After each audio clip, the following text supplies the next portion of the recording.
Well, I really thought it was going to be too foggy for the sunrise, but turns out I was wrong.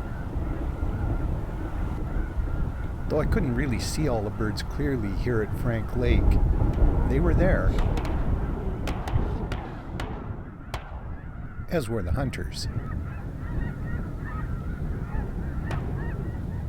My friend Mike had told me there were a bunch of snow geese there, and I was really hoping to get some pictures, but man, they were elusive.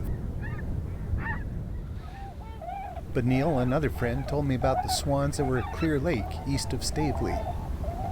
He wasn't wrong. They were mostly tundra swans, though there were a few trumpeters in there. If you listen carefully, you can hear them.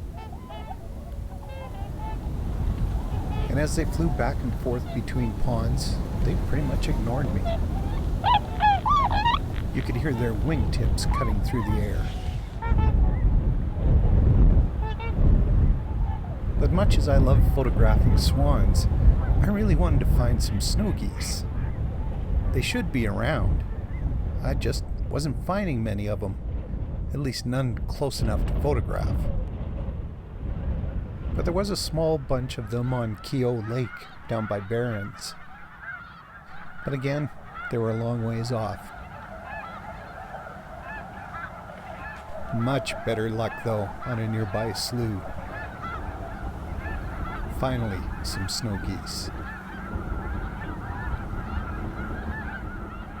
They were nice and bright and white just in from the north, the young of the year still with their gray feathers. I love the peeping sounds they make. They're constantly talking.